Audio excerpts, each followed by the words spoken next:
भीमराव के दादा मालोजी सकपाल सेना में हवलदार के पद से रिटायर हुए थे। मालोजी राव की 4 संतानें हुई, जिनमें रामजी चौथी संतान थे। रामजी सकपाल भी सेना में भर्ती हो गए।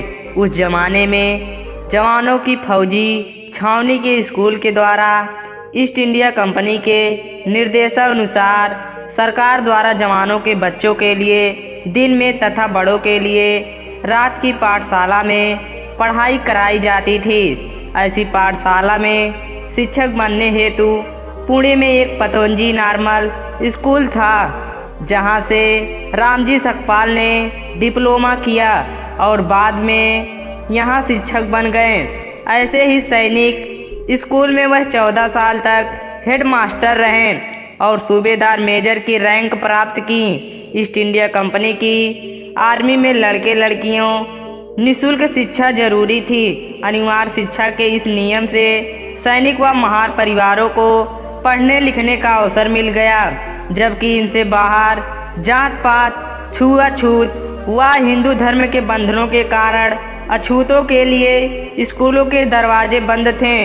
यदि अंग्रेजों ने जात पात को नकार कर अछूतों के घर परिवारों में शिक्षा की यह किरण नहीं पहुंचाई होती, तो स्वयं बाबा साहेब का भी यह विराट विश्व स्वरूप नहीं हो पाता और आज दलित, उपेक्षित व शोषित वर्ग भी इस खुशहाल स्थिति में नहीं होता।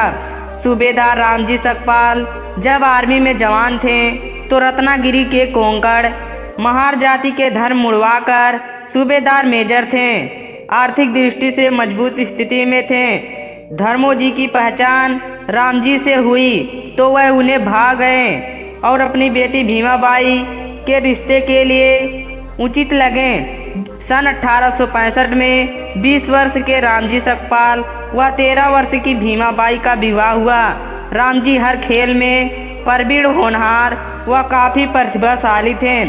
उनकी प्रतिभा देखकर एक फौजी अफसर ने रामजी को पुणे के पतंजी स्कूल में डिप्लोमा के लिए एडमिशन करा दिया, जहां ईस्ट इंडिया कंपनी की आर्मी स्कूलों के शिक्षक तैयार किए जाते थे। इस दौरान घर में आर्थिक तंगी रहती थी, क्योंकि वेतन बहुत कम मिलता था और उसी में से बम्बई में अपनी पत्नी भीमाबाई को गुजारा भेजना पड़ता था।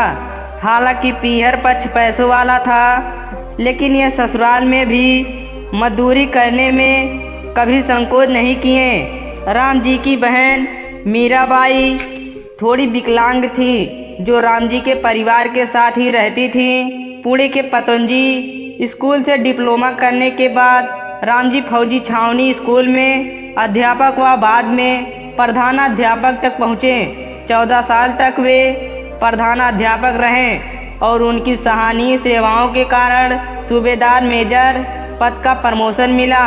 वे धार्मिक प्रवृत्ति के थे। इनके ससुर नाथ संप्रदायी व स्वयं का परिवार कबीरपंथी था। वे अंडबरों व व्यसनों से दूर रहते थे।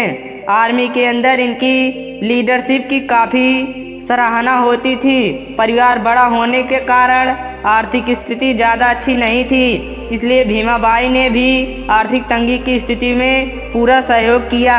नमो बुद्धाय।